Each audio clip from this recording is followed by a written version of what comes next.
болыс үндемей тұнжырап қалды. Ат жалында көктеген қазақ қашса құтылып, қуса жететін тұлпарларды ер қанаты деп есептеп жанға балайды. Өйткені ол кескілескен қанды шайқаста жанды арашалап қалатын басты қару. Қамбар айтылса қарақасқа ат, қобланды айтылса тайбурыл, қабанбай айтылса қубасат, Жәнібек айтылса көк дөнендердің тізгіні өз иелерінің білегіндеораулы жүретінде сондықтан. Ер айтылса мінген аты қоса айтылатын осы салт бойынша, кейін келе бір рудағы әйгілі аттар мен сол рудың есімін, немесе сол рудағы әйгілі адамдардың есімін тіркестіріп атау әдет болып қалған. Жәдік баласы бір кезде Табыкеннің торатын Жәдіктің торысы, Жанаттың торысы деп бұт көтерсе, қазір Байғара баласы Бастау байдың сарысымен буланады. Ал берірек келгенде Саратты аруақтандыру үшін Бастау байды қоя салып, Биғажының сарысы деп атайтын болған. Сараттың осылай аталуында бұдан басқа мынадай бір киелі себеп те бар еді. Ел аман жұрт тыныш анау бір заманда Әленуаң тұңғыш ұлын қайыншылату үшін дүбірлі бір той жасайтын болып, керейге менің тойымның дүбірі Тоқбайдың асынан асып түссін деп тапсырыпты. Міне осы атақты төре тойында бітеуден шыққан Байғараның осы Сараты Шабырбайдың буырылының алдында келіп, қажыны бір айғылақтандырған. Осыдан кейінгі тағы бір атақтаста Сараттан қауіптенген Шабырбай ешкім сезбейтін бір арамзалық жасап еді. Буырыл-атқа мінген Шабандоздың қолына Шабырбай бір кесек сабын ұстатқан. Егер сен алдында келе жатып Сарат басы бозатындай болса, оң жағыңнан өте жақын өткізгейсің. Өте бергенде өз атыңның көзін сүрткен болып, Сараттың көзіне сабын сүрте салғайсың. Мұны екеумізден басқа жан баласы сезбегей деп шегелеген. Шабандоз дәл көмбігі таяғанда, артынан қуып жеткен Саратқа Шабырбайдың үйреткен қастығын істеп үлгерген. Сонда ат бойындай озып шыққан Сарат кенет басын шайқап кейіндей беріп, керешіге екінші болып ілінген.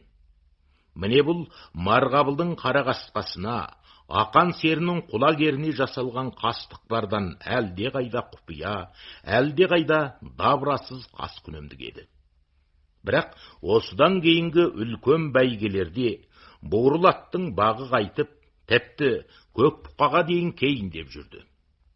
Мұны Шабырбай сөз жоқ Биғажының киесіне жолықтым деп түсініп, кейін қажының аяғына жығылып кешірім сұраған. Көңілі жұмсақ жаралған кешірімшіл Биғажы, барғырсық менің сілемнен болып тұрса, мен кештім деп, Шабырбайға ықыла сауып батасын берген.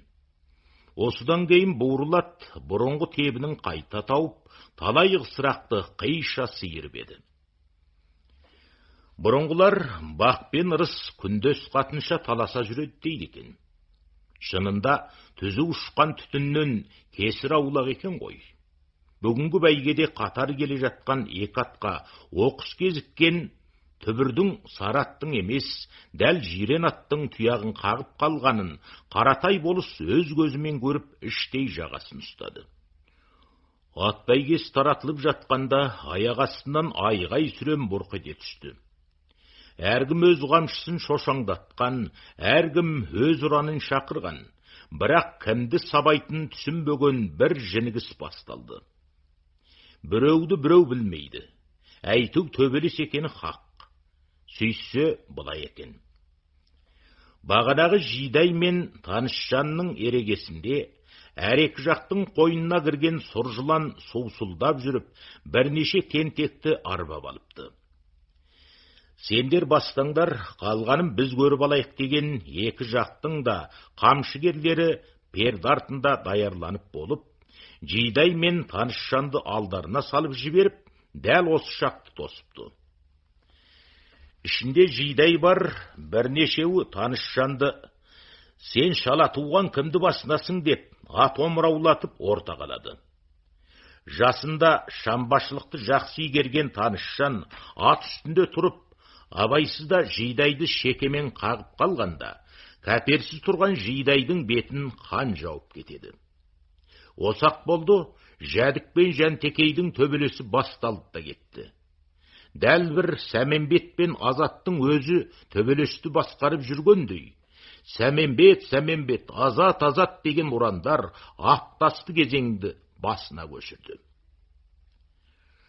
Сұрқанның неден басталғанын әбден жай ұққан Жақып амбы да, Өміртай да аузы дуалы арашашыларын аттандырды. Ойбай ағайын, өліп талып көрген бір қызығымды қаммен бояушы ма едіңдер деп, ақ шашын жайып Дәлелқанның шешесі Нүрила шықты. Қолдығымыз бар, бір жолға шуларыңызды қайтара көріңіздер деп, көрінгеннің аяғын құшып, рақым залың жүр. Ақыры араға мұндай жіг ашылған жұмыстың талайына желім жағып қиюына келтірген Керейдің жұқа сарысы Дәулетше тәйжі жүріп татулыққа келтірді. Бір тәуірі ешкімнің басы жарылып көзі шықпапты. Күнәлі деп танылғандары айып жазасымен аяққа жығып тындым болды. Бірақ Танышжанға деген кек Базарқұлдың кеудесінде сөнбей қала берді.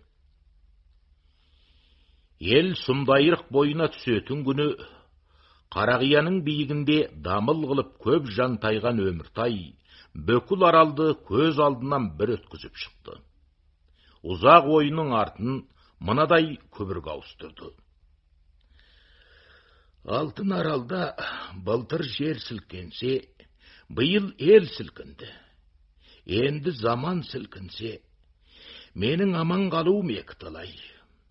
Басқа шауып, төске өрлеп жүріп, ұтып алған алтын қоныс, қайтайланып көргенше кім бар, кім жоқ. Мен саған разымын. Сені разы ете алмаған жерім болса, кеше көр деп бетін сипады. Қарашаның соңы, жыл есебінің жабылатын шағы да осы. Қой күземін атақоныс қарашілікте алып болған бай ауылдар, әнеу күннен бері бүргеннің тұқымын тоңға салып, құртпақ болып аял қылып еді. Қарттар мен балашаға тоң сирақтай берген соң, бір аптаның алдында Сары Теректегі қыстауына тасынып кіріп алған Тоңғақ ауылының қораға кіруін тосып отырғандай. Басталғанына 2-3 күн болған Байғара кеңесі кешеден бері осы ауылда ошарылып жатыр.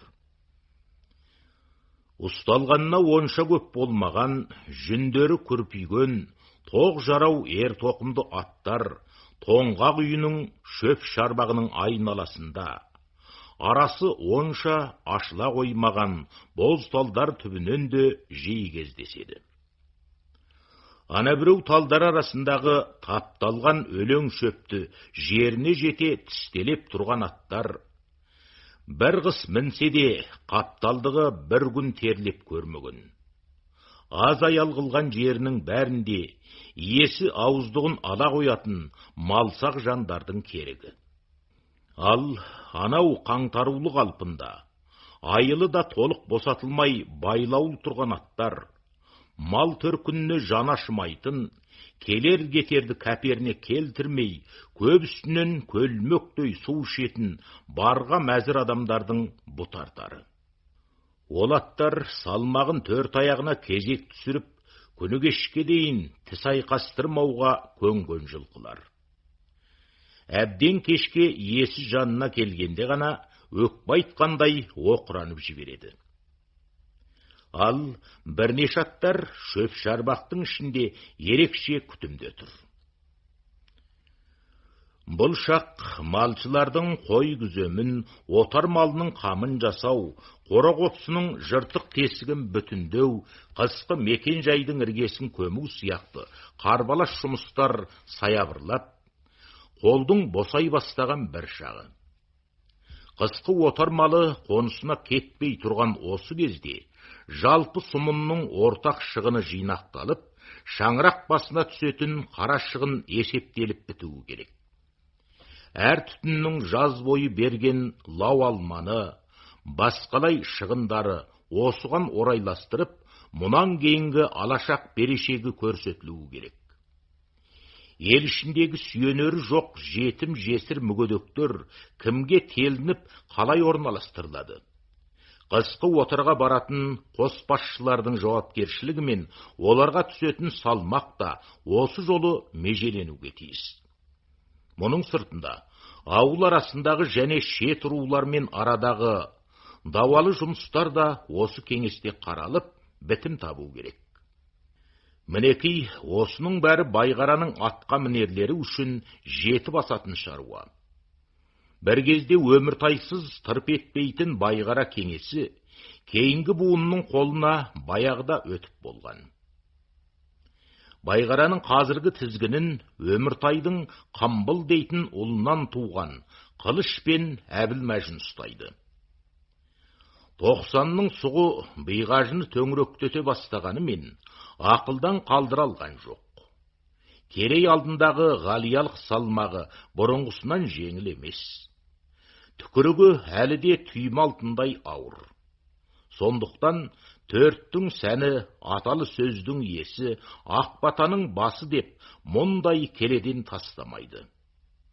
Осы жолды әбден түсінетін Тоңғақтың өзі барып, «Тақсыр, батаңызды беріп, көз алдымызда отырсаңыз да, біз үшін үлкен мерей» деп ертіп әкелген. Қазір Тоңғақтың үлкен дөңбек үйінің төрінде Биғажының өзі отырды.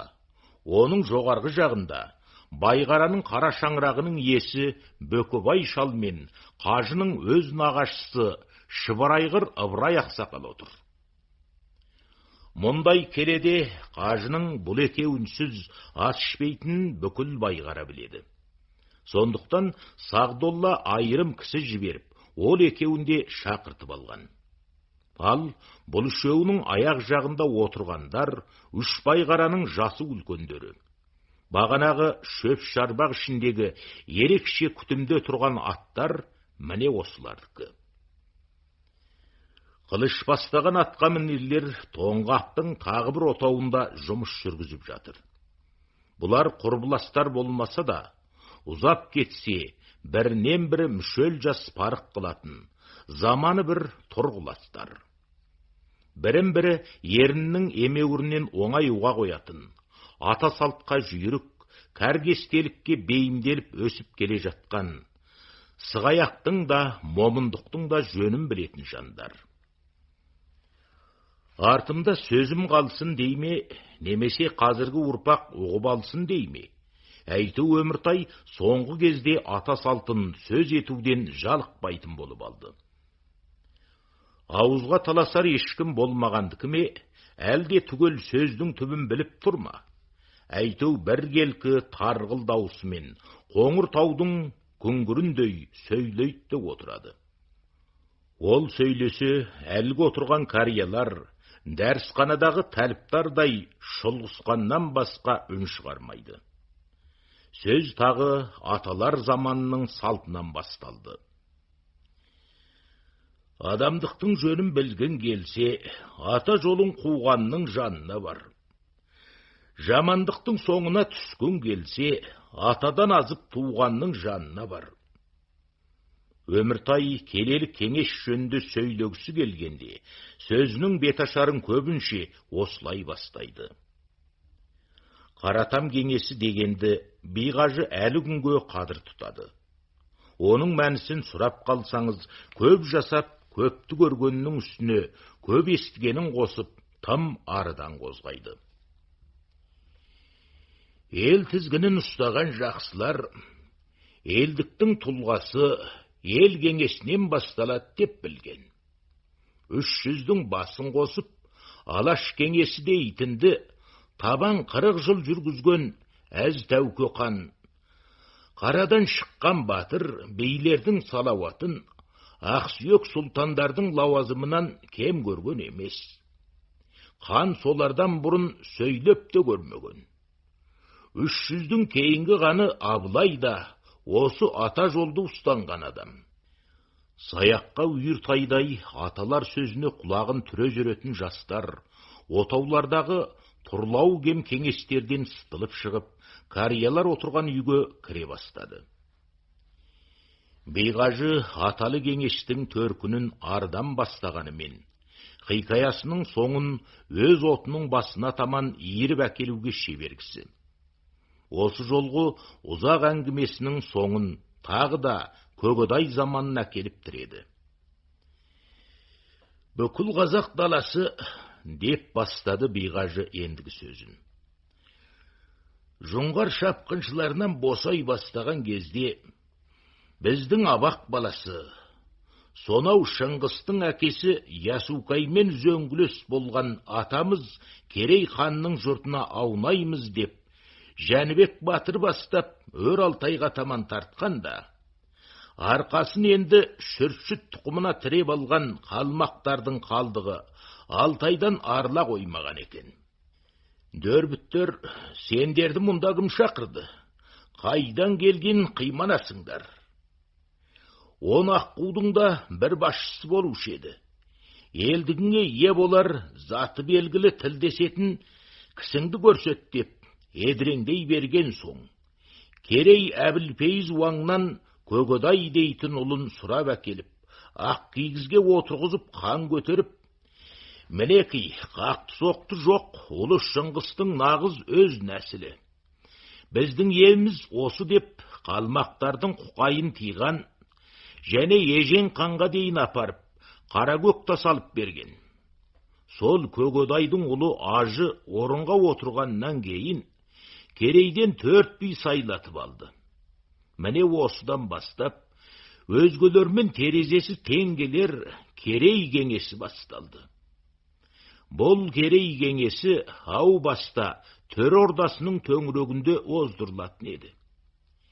Кейін Қытай мен орыс қазақ далысын тана тартып бөлсе бастаған кезде де, билеушілердің райына қарай бір ауық тарбағатайда өтіліп жүрді.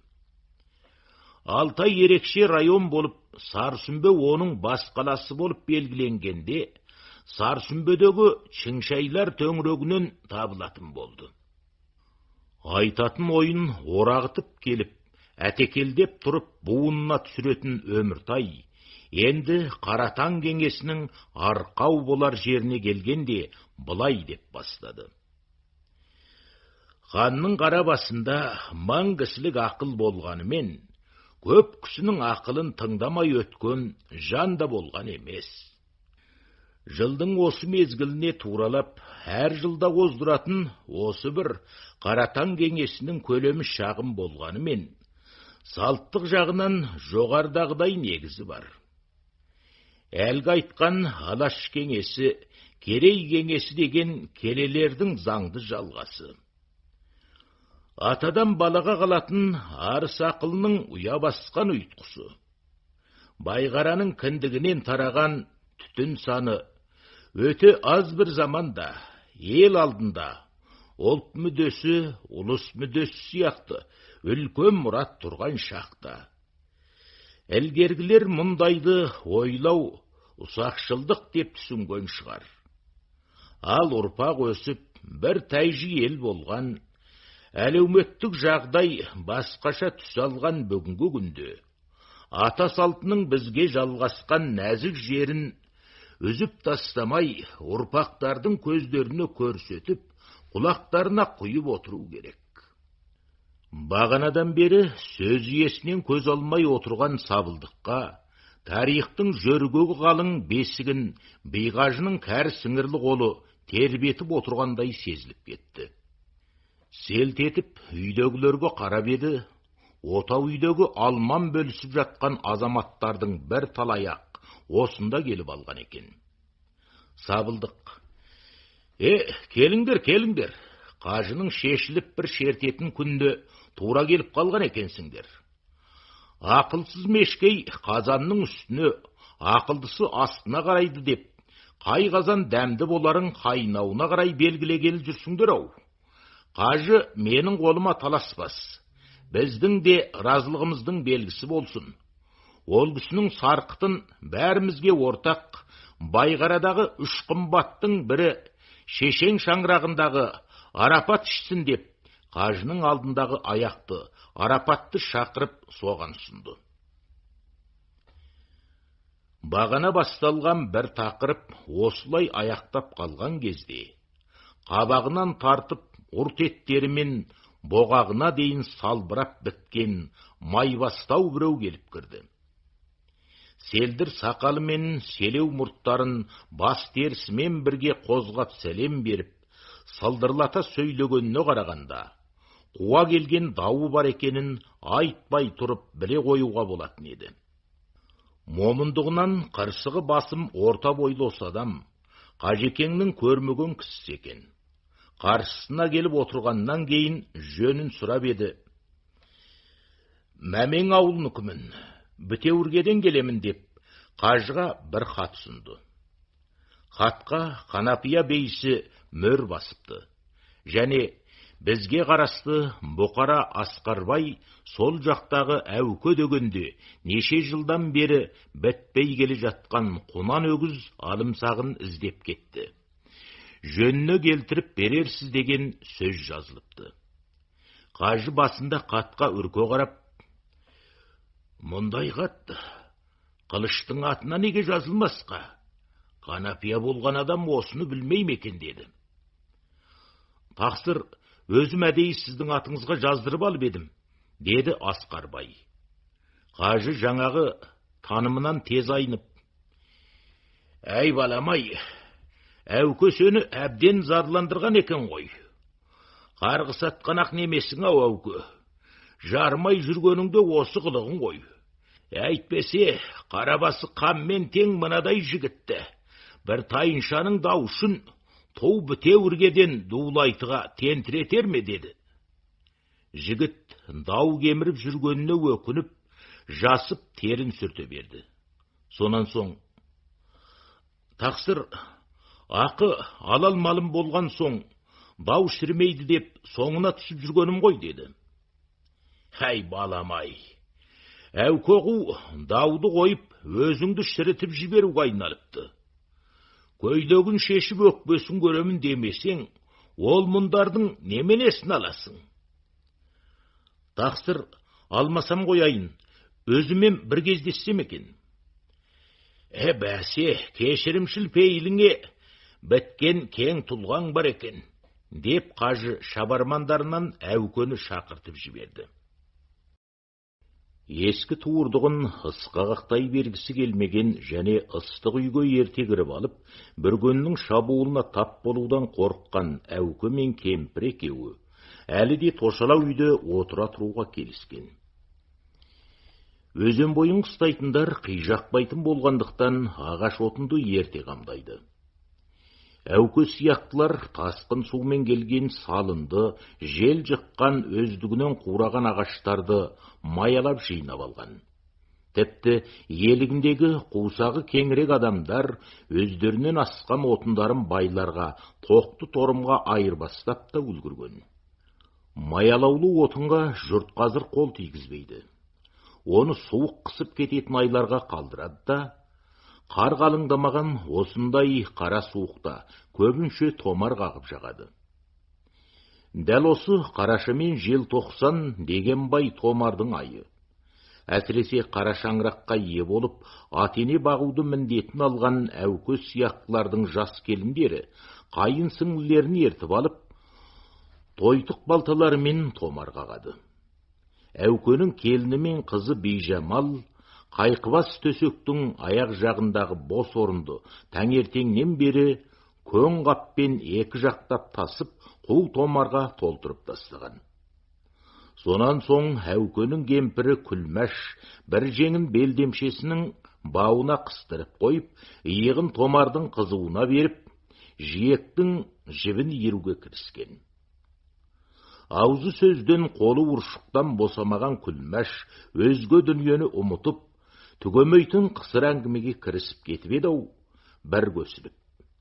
Сөйтіп отырып, өзінің Байсапаға тіккізіп алған биік өкші кебісінің бір сыңарын томармен бірге отқа тастай салғанын да білмей қалған. Бір уақытта тағы да томар салу үшін оттың көзін көсеуге ыңғайлаған Күлмәш: «Шал-ау шал, құдды кебіс сияқты томарды қарашы» деді. Кемпірінің сыры өзіне мәлім Әуке: «Өй кемпір, өзіңнің кебісіңді жағып жіберіп, қызықтап отырған шығарсың сен шіркін» деп отқа байыздап қарап еді. Шынында кебіс оттағы томардың арасында пысып тұр екен.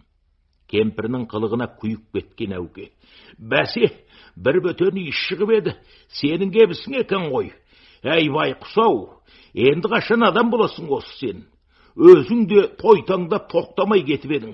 Ал қыдырып көр енді» деп кемпірін нұқып жіберген.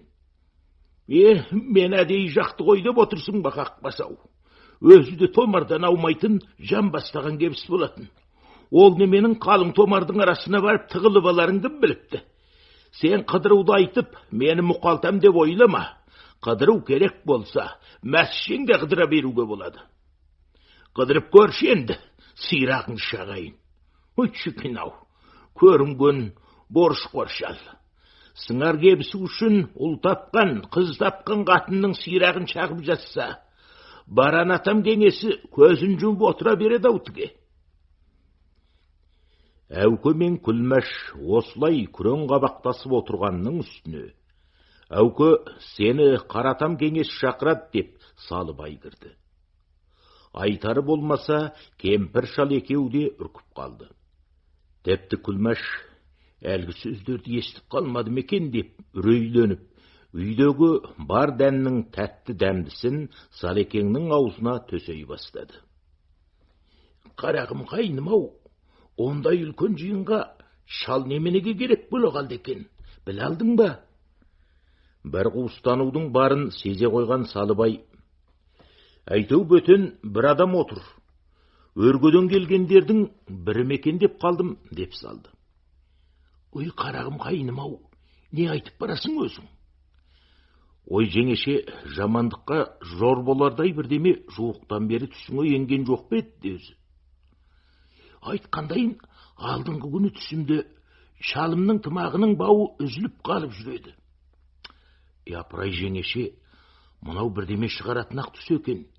Енді болмаса аяқсыз қала жаздаптау» дегенде Күлмәш: «Шалымның жанынан садақ айттым, ақсар басымды» дей бергенде Салыбай: «Бұрынғылар ері үшін екі сөйлеген әйелдің опасыздығынан сақта деп сыйынушы еді Құдайға.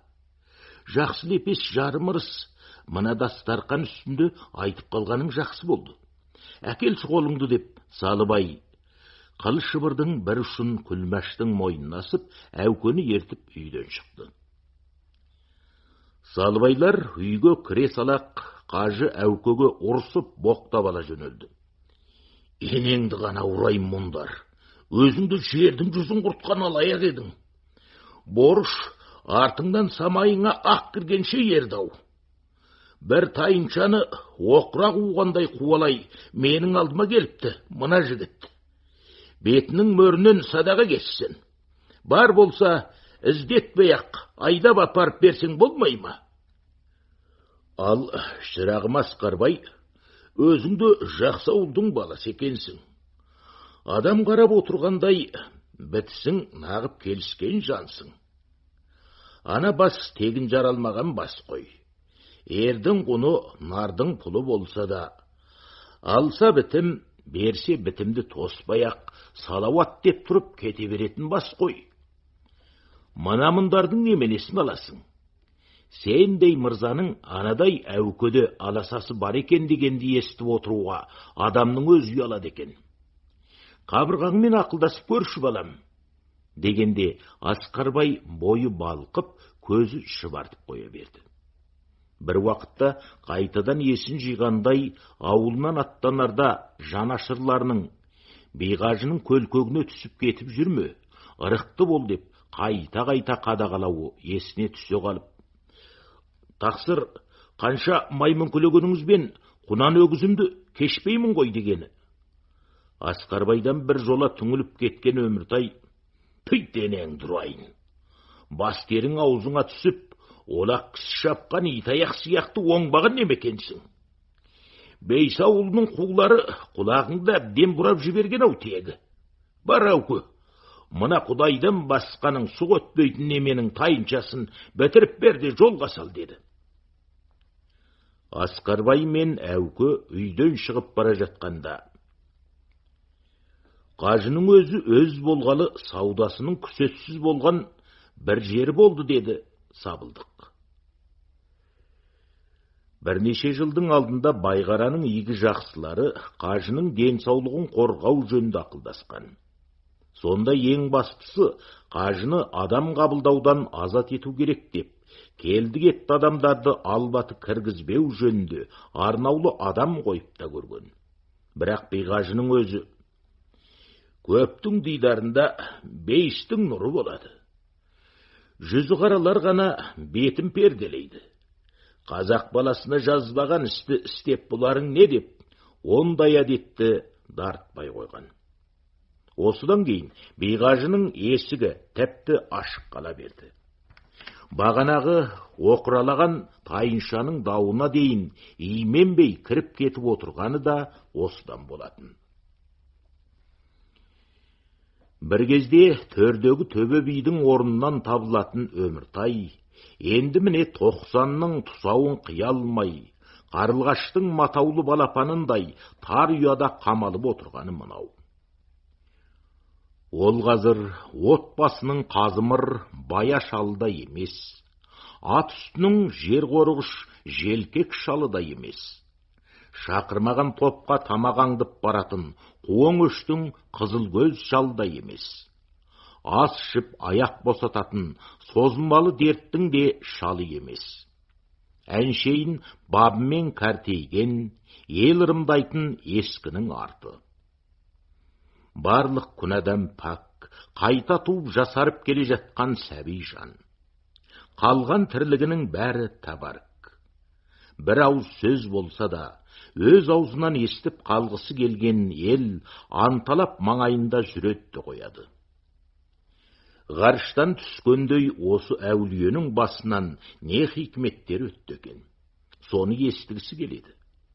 Өміртайдың көне замандас достары, тыңдармандардың осы талабын қанағаттандыру үшін Өміртай кешірмелерінен әңгіме шертуді өздерінше белгілі бір дәстүрге айландырып жіберіп еді. Сөйтіп, бір кәрия жібі шұғын шығарса болды, қалған шалдар сол төңіректегі мазмұны бір, түрі басқа өрістеп жүрген көп хикаяларды кітап тарауындай құрай береді. Сонда Өміртай болған кісіңіз артық ауыстың бәріне көніп: "Әй жарқындарым-ау, тым асырып жіберген жоқсыңдар ма?" деп қойып отыра берер еді.